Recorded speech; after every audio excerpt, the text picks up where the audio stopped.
prison for sure. I'm just saying. I mean, Right? Okay. He's gonna run that. I feel like, you know what I mean? He's gonna get in there. Legit. Like, you're all my bitch.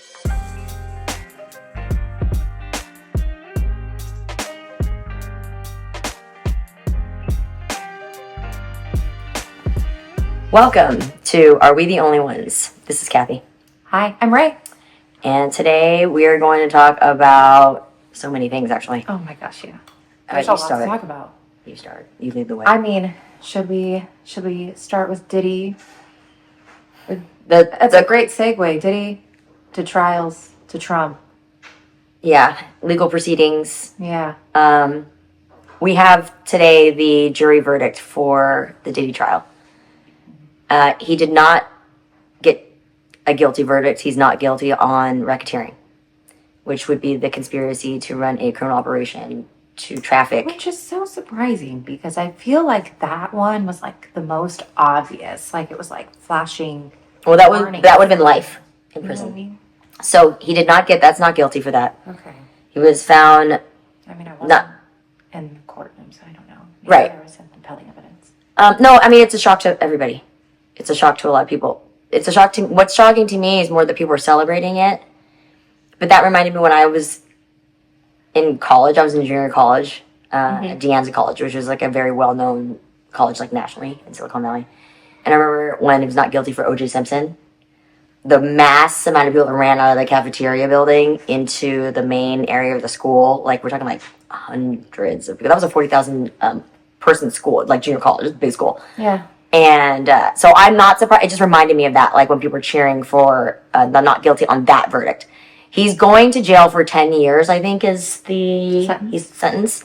Or I don't know if like did the sentencing already happen. If like usually you get the verdict and the sentencing is after. Yeah. So I'm not. I feel like it's hearing. He's looking at 10 years right now is what the thing is going to settle at because of the fact that there's two charges that he was found guilty of, which was basically making Cassie be a prostitute. Yeah. And then the freak offs and then there was probably like a sexual assault, something like I don't know the other one. Yeah. I can't remember. I have to look if it up. all these allegations are true, Diddy's gonna love his 10 years in prison for sure.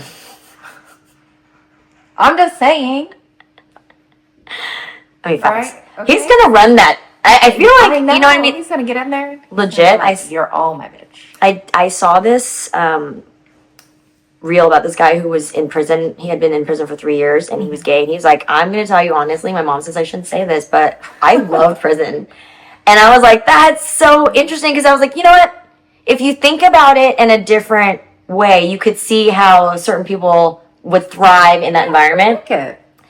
The guy was like, I actually wanted to do I could have gotten out earlier, but I wanted to stay in longer because He was like, keep me in. he was a good looking guy. He was like he had makeup on and he was a good looking person. He was a good looking guy. Yeah. And he was like, I got Jordans in there, I got drugs in there. Because I was always with like he said it was I don't want to say it because it's like sounds so, but even though we've said like very vulgar things on this. Yeah.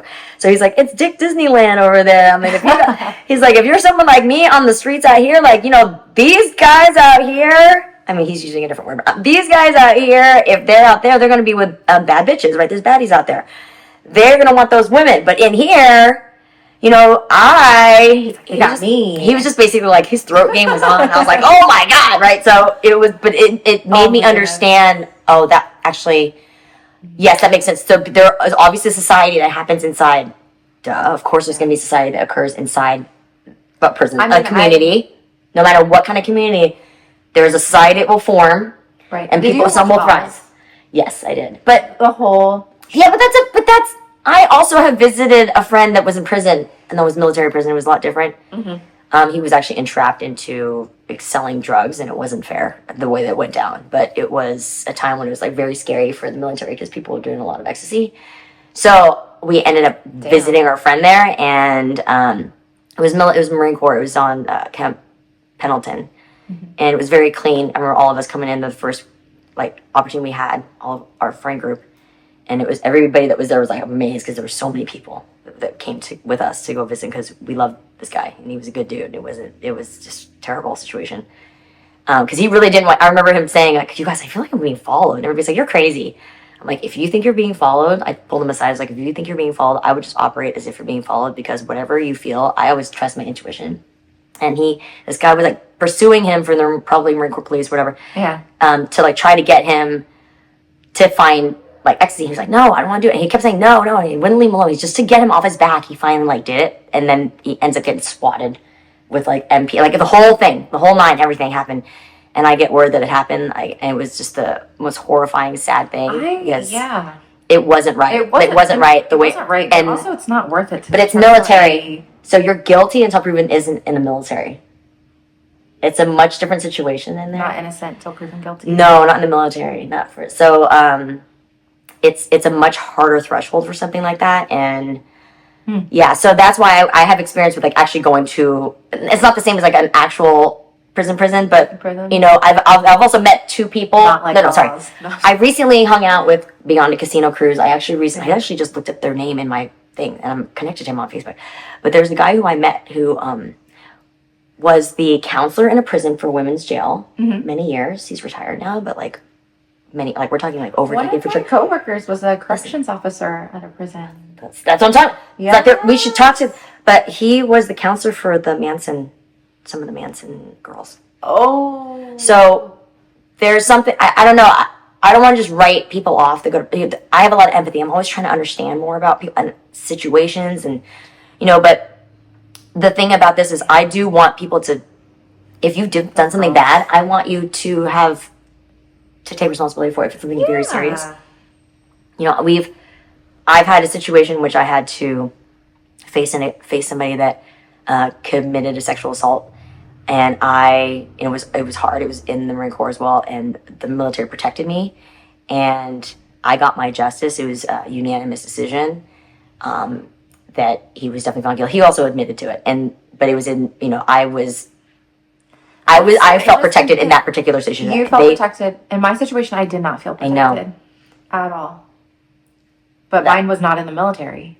Yeah. Mine was just through your good old-fashioned justice system. But you were also a child, and then I was a spouse, and sometimes I feel like because I was a spouse versus if I was the female Marine, if I had been a female Marine doing it, I don't know that I would have gotten justice. Oh, girl, that's, a whole different episode. You understand what I'm saying? Yeah. So I was very well aware of that. Like, it hurts me even just to, like, know that now. Like, it chokes me up just to even think about that now for all the women that don't get their justice, because it's a very violent situation when they're going through it. I made sure he didn't touch me. It was a much more, like, stay away from me situation. And because he had used, like, top secret information to try to blackmail me, I was like, I'm not going to say a word. I'm going to go to NCIS. No one, when I did my report, I was like, I'm not telling anybody. This doesn't have clearance to talk about it. And it's funny, I've talked about this with you before, never shed a tear, thinking about the women that didn't get justice, all of a sudden just got me. And so, because I got my justice. And so right now when I'm thinking about, you know, who's in the White House right now, all the things that we know about him that are proven in court, even through appeal, have been reaffirmed, right? Yeah. That he's done it.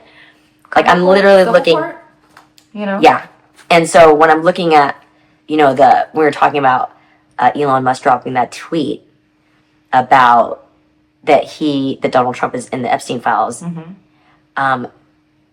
When I ended up asking my husband, who's a lawyer, to look up a legal case number that had come across my attention through... And I think this came up originally in 2016. Yes. It was in the news it was like a flash in the pan. Like, it was on the news and then off. And then everyone kind of forgot about it. And actually my mother-in-law was like, oh my goodness. So this is the actual... What happened to that court case that was on the news for a minute? And I was like, I remember that too. And that's exactly when Elon Musk says Donald Trump is in the Epstein files. I was like, well, no shit, Sherlock. We already know this from 2016. So you can see, I'm going to put it right. But you can see the names. Right, there's been this huge shift on social media where this case is actually being shared. It's kind of going like, I don't want to use the word viral because it's absolutely devastating. Well, I'm going to read Jane Doe versus Donald J. Trump and Jeffrey E. Epstein. Complaint for rape, sexual misconduct, criminal sexual acts, sexual abuse, forcible touching, assault, battery, intentional and reckless infliction of emotional distress, duress, false imprisonment, and defamation. And the plaintiff is 13 years old. So I remember hearing about this case. I remember hearing about this girl who was then, at the time, it was like in the beginning of COVID, the first year, I remember she was going to reveal herself, because when you're being accused, you have a right in the United States to know who your accuser is. So even if it's or John Doe or Jane Doe, they eventually have to reveal who they are to the person they're accusing. Also, in my experience, right, it was in 2016, but when I came forward and I made that initial accusation for my predator, it took a year just to even bring the case forward, to even build a quote-unquote case. So when people are like, oh, that's 2016, that's when he was running for president, I'm like, this person probably had to come forward before 2016 in order for them to accumulate all of this information and decide whether or not they wanted to move forward with pressing charges. Yeah, and in order to file something like this, doesn't move very against quickly. Two people that are this protected and rich, you have to have a lot of evidence. You have to understand that before you can start, okay? And, there's things in this filing you have, while still under threats of physical harm. It's like, I'm just like flipping through, by coming forward and having no reason to believe that the threats have ever been lifted or would ever be lifted. Plaintiff who has suffered from stress, emotional distress, mental pain, and suffering, among other problems, ever since the assaults was subjected to daily painful reminders of the horrific acts of one of the perpetrators, defendant Trump, via mass media coverage of him starting on or about June 16, 2015, that over a shorter period of time became a continuous and unavoidable. Exhibit A. Here's the 15. As a direct result and proximate result of sexual assaults and rapes perpetrated by defendants upon her, plaintiff has suffered stress, emotional distress, and mental pain and suffering, as well as adverse physical consequences. That's 14 and 15. I'm not even into the beginning of all the real distressing, actual discussion of the actual assault stuff. Yeah. Then you have the defamation. They go after her to scare her. They threaten, Yeah.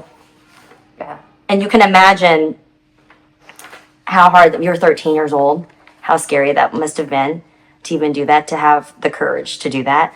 And because we both know what it takes, I didn't have him coming after me, threatening. I was protected. That was one of the things that was in the protective order. They sent him to Okinawa. I got to stay on mainland Japan. And so that's really nice. I was protected. The way that it was handled for me was the way that it should be handled for everybody. I was treated with so much respect. But he also got to make $70,000 because it was separation pay from his family. So he actually earned an extra $70,000 bonus in pay. That's wild. Well, I know when they initially arrested my predator, we requested that if he made bail, that we would be notified, just in case he tried to retaliate. I mean, this is in Columbus, Ohio. We're all of maybe a 15-minute drive away from each other if traffic is bad. So it's not... That's terrifying. Yeah. So, he had children that were grown men at that point. Mm-hmm. So they could have retaliated on his behalf or even his wife. But when he did make bail, because I think she did something for their house in order to get the money to make bail, mm-hmm. They never notified us. The only reason that we knew... Oh, no. Yeah. The only reason that we knew is because one of my best friends, who was also a victim, her family was secondhand friends with their family. Okay. So they kind of heard through the grapevine that he had made bail and was out. That's why men always protect men. Right? So that was scary. Because that's the only reason I could think that you weren't notified. Yeah. Well, they also knew where we lived. That's exactly why I feel like you should be notified, because you're so close to each other. Why would for your safety? Exactly. So that's, to me, inherently means that everybody that knew that and was protecting should have had their computers checked, or should have had their, you know what I mean? Because I'm like, what are you doing that you would think that this is okay to protect this person unless you're adjacent, if not doing it? That's just because right. the horror, if you're not like that, if you're a good person, you know how we feel about that. Like, we're just like, that is repulsive. We would never. So that's how I know, like, if you can hide that, like, I'm suspect of you. Right. And then I know coming forward, and this is just, just one guy who's just this measly man, but to come forward against somebody who's in the headlines, like Trump and Epstein. Yeah. That, oh my goodness, I could not imagine the immense pressure that you would go in. I mean, this is proof, right? That, like, okay, he's in the files. Yeah. This is New York State Court official case pulled from asking my attorney husband, who was the head of the Military Affairs Committee for the New York City Bar Association for 3 years, on top of all the other stuff he's done. So, like, this is a real case, guys, and you don't need, like, that tweet. He was right. So now what? Yeah. Now what? Do we just look the other way? Do we? No. How are we? I'm like, no. How are we going to approach this conversation with, like, a fellow Trump supporter or to like another person who's like a Trump supporter, and you're just like, hey, what about this? Like, would you draw the line at this? At him being a pedophile? I mean, she's 13. Exactly. She's 13. I'm reading, like, here's the 11. Immediately following this rape, defendant Trump threatened plaintiff that were she ever to reveal any of the details of the sexual and physical abuse of her by defendant Trump, plaintiff and her family would be physically harmed, if not killed. And then exhibits A and B that, I don't have the exhibits on me, but they're referring to that. Number 12, defendant Epstein had sexual contact with plaintiff at 2 of the parties. The second sexual encounter with defendant Epstein took place after plaintiff had been raped by defendant Trump. Defendant Epstein forced himself upon plaintiff and proceeded to rape her anally and vaginally despite her loud pleas to stop. Defendant Epstein then attempted to strike plaintiff about the head with his closed fist while he angrily screamed at plaintiff that he, defendant Epstein, rather than defendant Trump, should have been the one who took plaintiff's virginity before plaintiff finally managed to break away from defendant Epstein. Exhibits A and B. So I just want you guys to understand that this is a real court case. I'm reading it from the actual, my husband printed it out. I want to know what the exhibits are. I want to know if it's like photographic evidence or if it's a rape kit or... Well, she's also has to do there's probably like a signed sworn statement, like a deposition sworn statement. They have to record her probably. It's something like that. Usually that's how it's done. So, and then there'll be, evidence would be hard because she was 13. They probably have all the, what I mean? Like, I don't know if like she was able to, she's 13, had that at the time. Like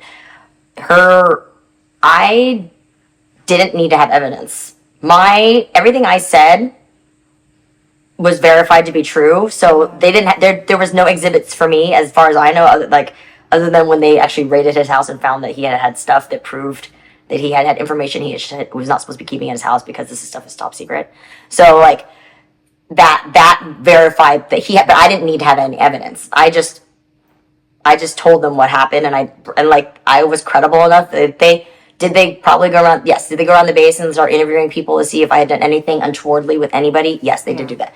Did they check my record? Luckily, I had a clean record. Like I mean, they have to do that to prepare for... Right, and I was prepared because I'm a very upstanding citizen, so like you got like that. Like you don't have anything on me. So that's like... I haven't done anything. Yeah, so for that, like, during that time especially, because we were so like trying to be, we were overseas, we were trying to represent our country the best we could. It was a safe place. It's actually safer than here. Kids can walk around when they're 3 years old and not get kidnapped, not get, very low chance of anything bad happening to them. Americans were afraid to come back with their kids because they knew it was safer in Japan. Like, that's how much it was. But that's the truth. And that was 2008 I came back. And it's only gotten worse here. And then I came to New York, so can you imagine? Then I had to fight off a kidnapper in New York on the West 4 subway platform when I had my oldest in a stroller. And you're like, damn, I miss Japan. Definitely. That was the first thing I thought of. And I told my husband, we have to get a car. And the next day we got a car. And I'm just privileged enough to have been in that situation where we could have done that. Like, that was the move, and we were able to do that. Yeah. Get a parking space inside our building, had the garage door open. It was not a normal New York existence. We had a very good setup. But, yeah, I fought off a kidnapper. I had a burglar come in my house. And I luckily didn't have to make eye contact with them. Even that, I was lucky. I left and went up to see my neighbor, so the guy left. And I've had a con man come into my life in New York. But like New York turned me into steel. Like that. But I know, like, if in New York people hate this man with how much crime they see every day and how much, like, this man, he's got to be. They're so bad. Like, they wouldn't vote for him in New York. We never voted for him. That he didn't get our. Normally that's the big news. If like your home state that you are most well known for doesn't vote for you, that's an indicator you're a horrible person. So normally that is usually how it falls. But for whatever reason, I really do believe it's The Apprentice. I mean, I was a fan back in the day, so I get it. I understand how that was perceived the way it was, but also after being on a reality show and recognizing how, yeah, like it's sorry, just like, but how important media is. Now I understand why these billionaires are buying newspapers, and now I understand the whole like why is monopoly, the laws about monopolies, why are they not kicking into the United States when that was one of the most, because they're buying our politicians. So why would they create that legislation to protect us when they can just line their pockets? At least that's how I feel a little. No, you know what? That's verified in the Titanic submersible. That one. What was that? What was the name of that? The Ocean. I watched that documentary on Netflix, and he literally says, "I can buy a politician." And I was so the way they're talking back about how he would threaten all of them and how he like was able to go after them. His engineers that were really like the good guys trying to make sure everything was safe because they're like, this is not safe. And I worked in traffic engineering, so I understand engineers are great. They have the ones I was working with, no ego. It was one of those fields for me where it felt like everybody was so smart, so there was no ego because everybody knew they were smart, and so everybody was just altruistic and doing stuff at least in the office I was in, and so in the firm I was in. So like, I look at engineering, and I also have an uncle that's Iranian that's an engineer, and he's in like civil engineering, and so for me, I've only had good experience with that field of people, but real estate people, I understand. Real estate is not. My dad was a real estate broker, and then he became a contractor in Silicon Valley, so I sort of understand how difficult real estate can be sometimes, where you sign these things, it's all in writing, but then think about. So in the real estate world, there is this. Sometimes getting one over on another is part of that industry. And that's why I think, because that's what he did as a business, is that's like a normal thing that, when the way he does business, where he runs up a bill and then he doesn't pay it and then he negotiates it down. That is kind of how, like, there's a certain style of business people where that type of behavior is considered like normal or acceptable. And maybe even like accepted. I wouldn't say I would say accept. It's not expected because some people don't do this. I'm like, how could you do it? There is ethics in real estate too. There are ethics, like you don't steal my client between like agents and stuff. But when it comes to like contracts and like how you would work up like with a contractor, contracts usually go sometimes, like it's known that if you're doing construction, it's always, you think for twice as long or twice as much money as what you budget for, right? And my dad used to get so frustrated. He's like, "Why is it like this?" And I was like, "I don't understand what." And he's like, "Because people have different jobs. Like, you have to deal with so many different people. Like, there's all these other things, and they don't necessarily work as hard. And some people do. It's just a hard concept if you're like a different type of person, or if you're culturally different or whatever. It's to always just be in order because you do it like that. Yeah. But really, it's just like a hodgepodge of people coming in when they're available to come in to do that certain part of the job. Yeah, and so I can understand the frustration of real estate and construction and that entire cycle, and how you're getting charged more than you expect because you're negotiating down all the time, and then you're always like treating each other like everybody's trying to rip each other off. Never paid anything. So if you imagine if you're successful at doing that multiple times, you're gonna always do that. You can just con America eventually. Well, you're conning all your vendors. You've successfully done that. You've successfully, however many other people, how many other construction people, catering people, whoever. Child cancer charity fund. Yeah, if you're creating a charity, that is disgusting.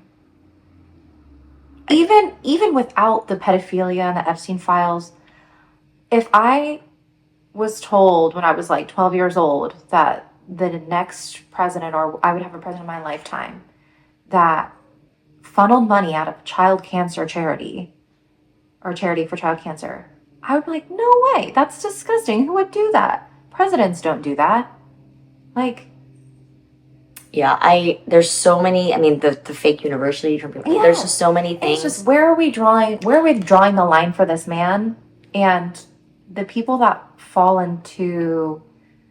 I mean, I'm hoping that this was the line. Like, maybe people didn't know. I'm going to give everybody credit that they didn't know it was in this legal filing. I'm just reading. I'm just going to read I read the parts that I thought were, okay, this is something that is something that should move people. I'm not going to read the whole thing. There's so much. I mean, you can literally look it up. You know what I mean? We have it posted on our Substack. I posted it. Yeah. You can literally find it and print it out and read it yourself. I'm not going to, do that because it's a lot. And but I'm trying to get, I'm hoping that this is the line. I'm hoping that the benefit of the rest of the country, if we're telling you we're sharing our pain, we're laying bare what the reality is. We're telling you, like, this is the fact of a real court case that was filed in New York. We have a real connection from Donald Trump and Jeffrey Epstein. They were in a legal filing together as defendants for rape of a child and coercion and also threatening her. If that doesn't do it, then this society has to look at itself, and you have to look in the mirror right now and ask yourself why that has not moved you. So I'm going to play devil's advocate here, right? Because this is pushback that we'll probably get. Okay. Not saying that I'm siding with this. Well, obviously not. Because I'm going through the process thinking myself, right? But what if someone's like, well, she didn't move forward with the case, or she's lying, or she's just trying to get money. But when you do a criminal proceeding, you don't get money. That's civil court. So Correct. She's honestly not trying to get money from that. So she was going to reveal herself in the beginning of the first year of COVID, and then they scared her. I remember it was like I was waiting I was constantly checking on that, and then they scared her into not doing it because the reality is when you see that he starts getting what happens is when people start getting away with sexual crimes in court, if you're waiting for your trial to come up and you're about to decide if you're going to reveal yourself, all of a sudden every time somebody doesn't get justice, you're less likely to feel safe to then reveal yourself. So as that's also concurrently probably happening, then they're threatening her. Also, they're coming after her. We have the presidential campaign happening. We see like this huge cult-like following that I did not see coming when he announced that he was running for president. You mean the second time? In 2016. Oh, you mean the first time? Yeah, the first time. So then I'm assuming that if she were to reveal herself, not only is she going to be scared because of the strings that Epstein at the time and Trump could pull, but also because we need to remember that he died during Trump's administration. Like, they eventually caught him and then mysteriously committed suicide, but we don't know. But not only are you going to get pressure from them, you're also going to get this MAGA following that's going to be also sending you death threats as well. Well, like, look at Virginia Griffin. She just got hit by a bus, and nobody's really talking about it. Right? She was the victim. Mm-hmm. She was one of the traffic victims of Jeffrey Epstein, who was trafficked to Prince Andrew, right? Mm-hmm. She got hit by a bus. Nobody's talking about it. Nobody, and she said, I will never commit suicide. If they ever say that I commit suicide, that was murder. I would never do that. And she got hit by a bus, was going to only survive 3 days, and then she died. And nobody's talking about it. Yeah. So if I'm seeing that, and I'm this girl who was 13 at the time, I'm kind of glad I didn't reveal myself, because I'd probably be dead right now. Like, honestly, but I want the country to understand, are you going to let this man kill this country? Are you? From what you know it is? Are we going to allow this man to kill this country? Are we going to allow this man to kill America? Like, our golden era is over. How much are you going to let this guy loot our country? We were able to... For what, too? For what? Like...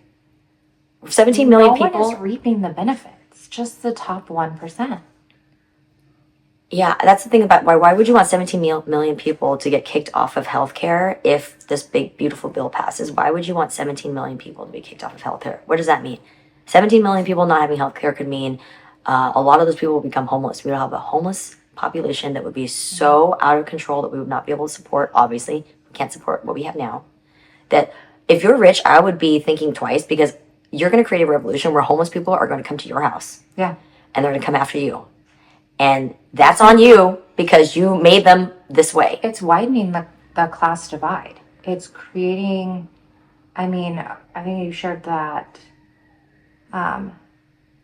that fact with me where it was like the top 1% has increased their wealth 33%. Yeah, I mean, this is the trillions. There's like $3.5 trillion I just saw that they have increased their wealth by. And we're not doing that for the lower middle class. I think what has happened is we've allowed this monopoly of look. I feel terrible. The Silicon Valley connection I have there, it is so hard to see that my hometown is creating so much chaos with something that we thought was supposed to be good. And we thought, like, there was a meme I saw about, like, the thing that was the most incorrect about Terminator was that the scientist that created the AI was going to feel guilty about it and not want to do it because he didn't want to get rich. Like, that was the biggest lie. And I was like, oh my God, that's so true, because the people that happen to be ethics and morals, it's just about money. Well, the other thing I learned is I have friends that have gotten an MBA at like USC, and I think that this also happens at Harvard. I believe is that like I could be wrong about Harvard, but definitely at USC that there's no ethics class in their MBA or their business. Sorry, not MBA, their bachelor's program for business. There is no ethics class in that. I had ethics classes in I also got a bachelor's in business, and I had an ethics class. That was actually, to this day, I remember that class. I remember seeing videos of people in Vietnam getting hit with Nike shoes when they were sewing them by their foreman. Mm-hmm. And we were talking about the ethics of that. And so, oh my gosh, I can't imagine having, these guys probably didn't have ethics classes, or they went, obviously he's from South Africa. They had a way different sense of ethics over there that we would never, ever want to adopt over here. But ironic now, he's the one saying if this big, beautiful bill passes, he's going to create another party and throw all his money against the Trump administration and the Republican Party. Now, the enemy of my enemy is my friend. I'm going to smile at that. I'm going to come on over. This is the conversation that we have before, okay, if they turn and you have to be willing, you don't want them, right? Okay. All right. Optimistically, cautiously optimistic. Yeah, I feel like optimistically positive. If Elon wants to get it, he's gonna have to work twice as hard on our side, because we've already talked about how the left is with cancel culture, and I feel like he's gonna have to prove himself because everybody is gonna be we need all the help we can cautious. Everybody's gonna be so cautious with him. Look, he broke it. He should fix it. You better do it. You better do it. Come do it. I'm not gonna criticize you for doing it. Do it. Again, the enemy of my enemy is my friend. Right. I mean, if he's gonna put his money somewhere, I'd rather it not go to Trump, right? Right. Yeah, so exactly. So there you go. So that's that. But we'll see. We'll see, because if he creates a third party, I'm interested to see what this third party is gonna look like, and if it's gonna create more of a divide between the right, or if it's going to create more of a divide on the left. I think it would split the vote. I wonder where it's going to. You think it's going to split the vote in the GOP? That happened. You think it's going to pull? Ross Perot back in the day when he's independent ran, he split the vote. Yeah. So it will be like that. But I think we have some old school. I don't mind having three parties. Actually, we need to have a way to define between our up and coming super progressive Democrats and our old school capitalist Democrats. Because I feel like if Elon creates a third party, it's going to have a pull for not the progressives, because he's not the new up and coming Democrats that are leaning more progressive. They don't align with him. So right now, as you're talking about the water, he did it in Flint, Michigan. He's fucked over Tesla and made it something that it's not supposed to be. He's destroying the earth with SpaceX because there's that explosion was crazy. Yeah. That was shit everywhere. That was our taxpayer money too. Yeah. So I think there's going to be a little bit from both parties that will identify with him. Well, this also reminds me, so we'll have to make some corrections as well. We should have done it at the beginning. Oh yeah, the very beginning. So one correction, I misspoke about the big beautiful bill. We were talking about tanning beds and spray tans, and I said in this the big beautiful bill that just passed, the tanning beds are tax deductible. Was how I misspoke. I should have said that they want to pass. They're still working on it. Yeah, the bill has gone through the Senate. It is going to get kicked back to the House. Hopefully it will not pass. Please call your Republican congressional representative and make sure you let them know that you do not want 17 million people kicked off of their health care, because you don't want a huge population of homeless people that is going to be extremely angry with all kinds of, if they all lose their homes and then all of our property values plummet, we're going to be seeing a modern Great Depression that if we you will not relate be able to people on a level like that because they lack empathy, then yes. But also, I feel like people should just also care about the general well-being, because at the end of the day, we're a society. We're all in this together. And if this is a battle between right and wrong and like helping exactly. people. You really, but if from an economic standpoint, I can honestly make the argument that this is not a good economic policy. You do not want all these people to be homeless. They will come knocking at the doors of. I used to live in Westwood. When I left, I owned a condo through the VA, GI. Well, it's like a VA loan because we were in the military. Mm-hmm. So we had that. We left, and then we lived in Westwood, which is like really. I was right next door to Beverly Hills. What I ended up realizing over there was, I remember LeBron James, there was a report, LeBron James has a mansion in Beverly Hills, and across the street, there were squatters that came and started throwing parties that were like $125 a head for people, and they could not get these people out. And then people were literally getting robbed all the time in Beverly Hills, and it was just taking too long for the police to come. Mm-hmm. So I realized it wasn't safe to be in that area anymore. So I didn't really want to live in LA anymore. And I left because I was like, I'm happy to get out of here. I love my friends. I love my school. I love the kids that my children have made friends with, and will be friends with them forever. We still talk to them now. But I didn't want to end up being in a place that was such a target, because people knew that that's where the rich people were.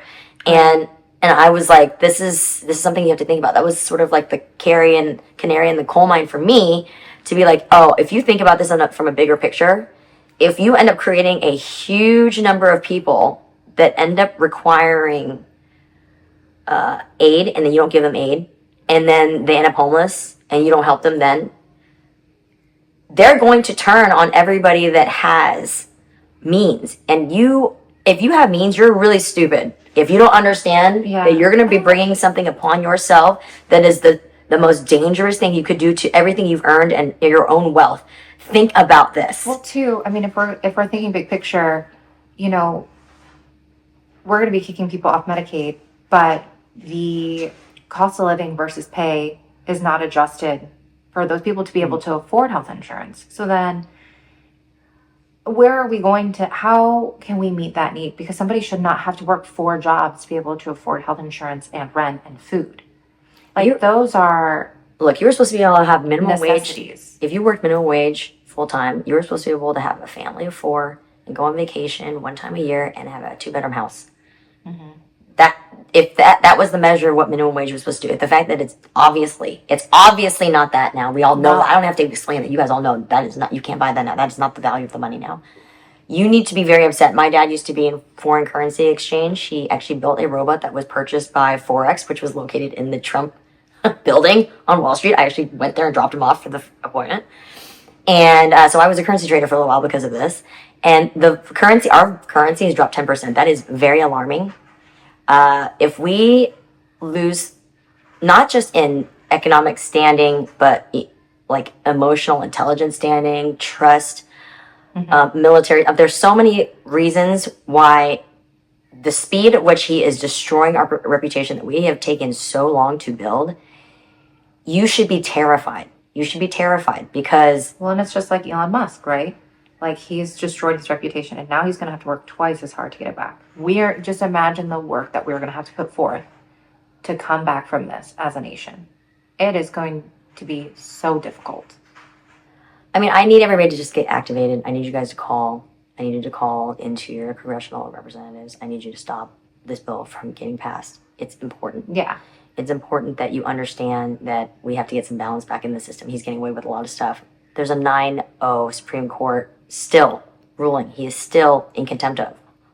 Like, will this tying of this actual court case of him actually raping this 13-year-old in this filing, in which you know that you would have to have so much evidence to even push this into a legal filing, any DA that's going to file that, they have to have.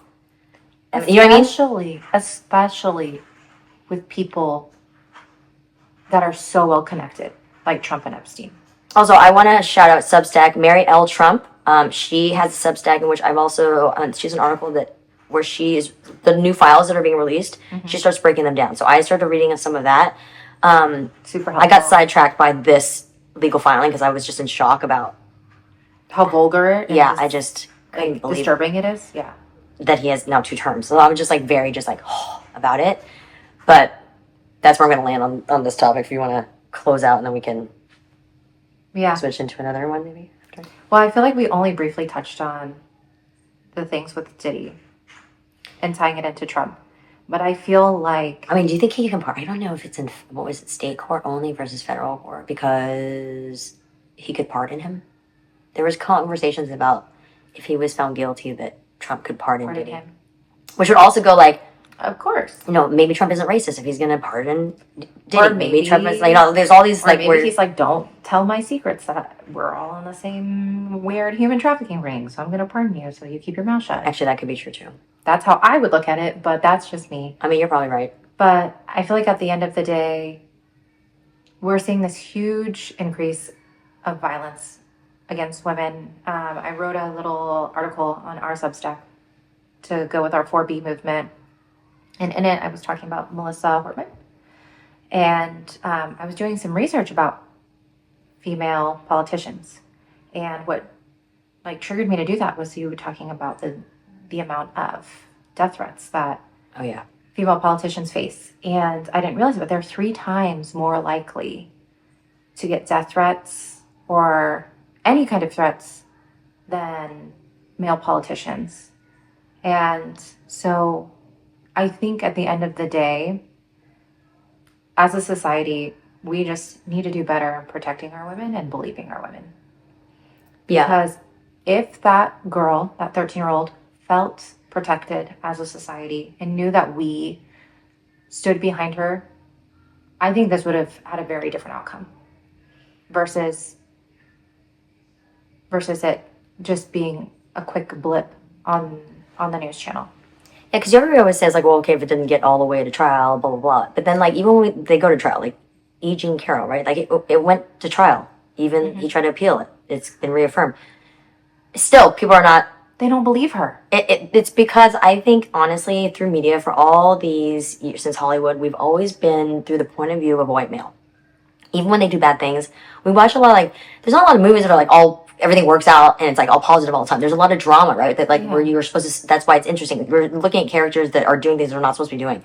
But if you have enough of it, maybe after a while we can identify with that person so that when we actually see this person, as it's happening, we're so confused it's actually happening. It feels like a movie. Maybe we're desensitized because we've seen this person. And now particularly with him, we've seen him in different mediums. So like typically it's 3 different mediums that a person sees before you actually feel like this is very legitimate, which would be in print, in like radio type of vibe, and then in like TV or TV.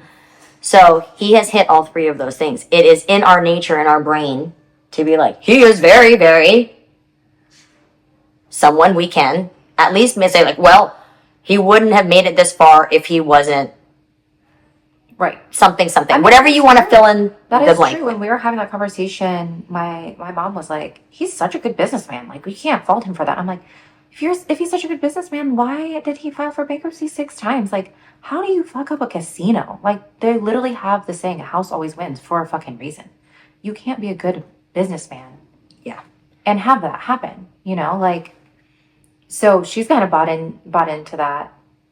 And I'm like, maybe he's a good con man. Look, and he's like really good at getting you to think that. But I think he leverages his businesses for big loans, and then he buys stuff, and he lives this big life, and then he just keeps using that to just extend credit. I think he just lives a life of credit. That's what I think he does. Yeah. So that it looks good. So that you see he's in a big... on the surface, right? Yeah, and so if he can write it off, and then he uses tax write-offs, I believe his tax returns always show that he has a major loss. I don't think he's ever had a profit. Usually after, I want to say like 7 years of loss, you have to close your LLC or corporation down, and because it's considered like not a real business. I don't know what's going on.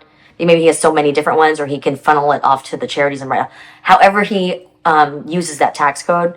Well, not in New York anymore. Right. But however he did it in the past, that he rose to the level until they finally really researched it and were like, wait, how the heck? Which is why he didn't put in his tax returns, right? Like there's a reason most of the time you'd want if you're successful, you would love to show your tax returns if you're successful. But of course, if you have a loss for everything and you show a loss for all the things, like it's just there's a lot of creative ways that you can make money when you're leveraging buildings. Like there's something different about real estate where you can, because it's an asset that's tangible, you can leverage it, especially in New York City. There's just a lot of even when we were there's like tax abatements that we were able to take advantage of that were interesting. I was like, wow, if all of these units actually had to pay their taxes, imagine how much more money you could put into the public schools. Yeah, I was just like, because every other city you only have like, usually it's a house lot, right? Mm-hmm. There's not that many. I mean, there's apartments and all, but we're talking like the entire city of New York is an apartment structure, right? So technically, every single one is being taxed. If you think so, you're getting a lot. They would be potentially getting a lot of tax. But what happens is if you build a building and you have a certain relationship, possibly, I would imagine, there's tax abatements that they sometimes allow. I think they ended that, but our building was one of the tax abatement buildings where we would only have to pay it was like $37 in tax every 4 months or something for our place, which is that's a steal. Yeah, $37. We were also double covered with like some kind of military thing, but we took the tax abatement that came with the unit. It was for the unit, and it was like I don't remember how many years. I want to say 17 because we were there for 12 and 12 and a half. I remember thinking, I think it's like they have 7 years left or something. So maybe it's 18-year abatement, something like that. 20 years, something like that. Because then it was like, then you're motivated to sell it before the abatement runs out because now your taxes would become, I think it would have been like $1,300 or $2,300. I can't remember. I remember getting a bill once and paying it and then realizing we didn't have to pay it. And then going, oh, that's what our tax bill would have been if we weren't had to. Oh, that's a lot. So, you're like, shit. Yeah, so then I realized, oh, if we had to pay that amount of tax and every building in here or every unit in here had to pay that, that would have been money going to this public school that's right here around the corner. And so it made me understand how interesting New York City has this because they're so no wonder they're so rich. They're not paying tax because you would just keep moving to buildings with tax payments, right? So you would avoid it and you would be in the know. Yeah, and then real estate in New York is very consistent. Even when it's bad, it's still pretty good. It'll hold and then it'll go up. It'll go up. It'll go up. So I understand because I understand real estate enough and I understand how New York real estate works enough. I can see how he made his money. I can see why he negotiates the way he does. I can understand that if you give in to the way he negotiates, why he would keep negotiating like that. And if you give in to him when he threatens you, why he would keep threatening people.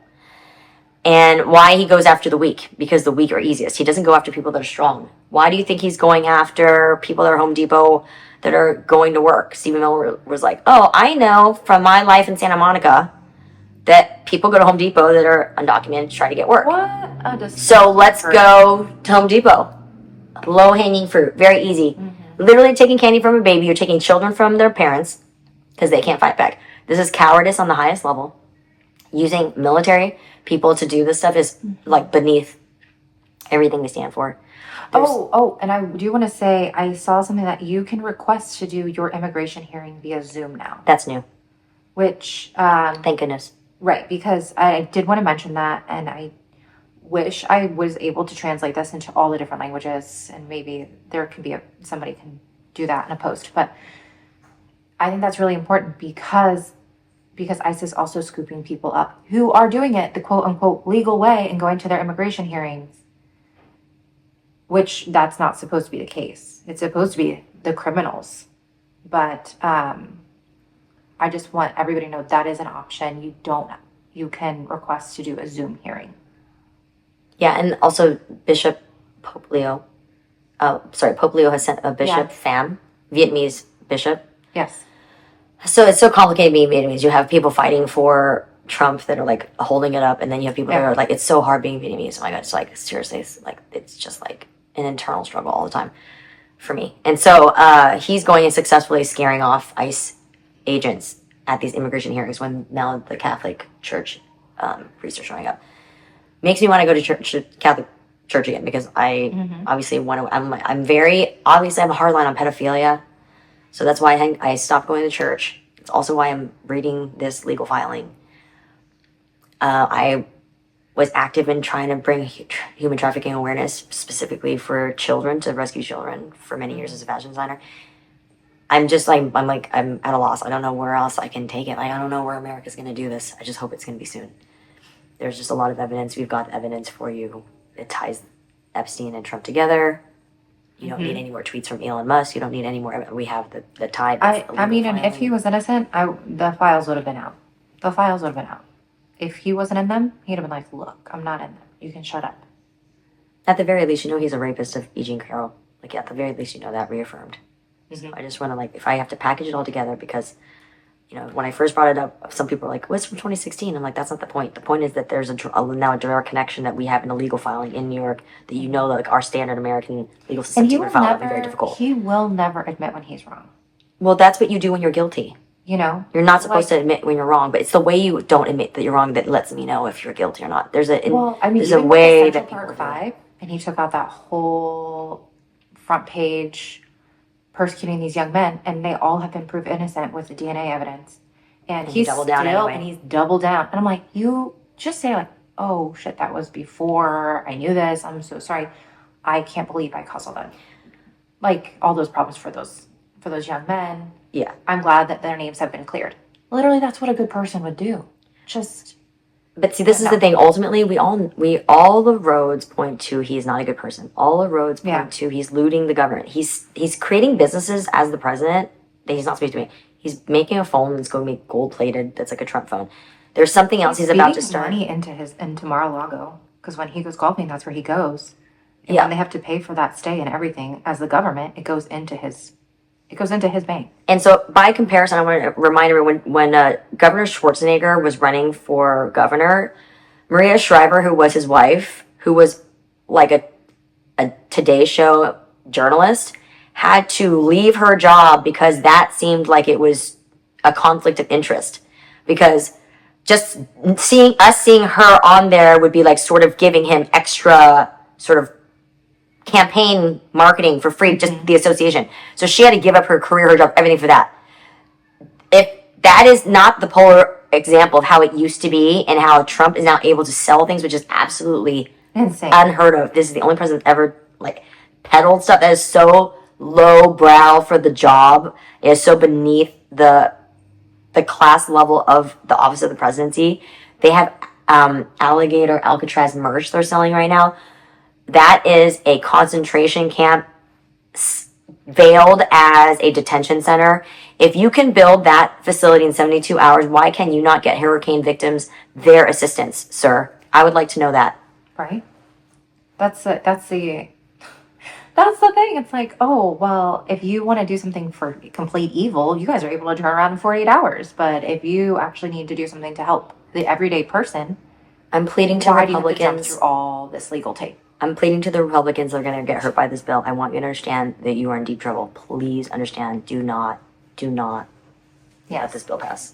And I'm going to make sure that when we post on our Instagram, our Substack, everything, that I'm going to link a couple of different options for basically voicemails that you can leave for your senators, or like email templates, all of that. That way, the work is done for you. All you have to do is just read it. Just dial, read it, make the call. It takes 2 minutes, especially with your Republican politicians, it's going back to the House. So, yeah, your Republican representatives. Please. Yes. All right. So. Yes. And also, if you do live in a Republican state, also your local Republican representatives and even governors, because they can escalate that pressure to them as well. All right. So, until next time. Yeah, are we going to sign off with that? Are we the only ones? Because I hope not. I hope we're not the only ones that are worried about this. Yeah, that would be absolutely devastating. Go ahead, ask the question. Are we the only ones? Go for it. Are we the only ones fed up with this bullshit? Are we the only ones that have already drawn a line? Are we the only ones that care about this legal filing? Yeah, are we the only ones? Seriously, are we the only ones that care about this 13-year-old filing? Yeah. But until next time, you can follow us on Instagram, YouTube, at Are We the Only Ones Pod. TikTok at Are We the Only Ones Podcast. And always Substack, of course, where you have Yes. the most information from us, I think. Yeah, I think that's where we're like the most active with articles and things like that. Yeah. And that one's Are We the Only Ones Pod.com. And you can subscribe for free. You can follow us for free. You don't have to put in a credit card. You can just feel free to just subscribe for free on Substack. Just get the content, and then please like and review the podcast wherever you're listening. Yeah, let us know you're listening. Yeah. We've been gaining followers every day, so it's really nice. Yeah. Sounds good. All right. Until next time. Bye.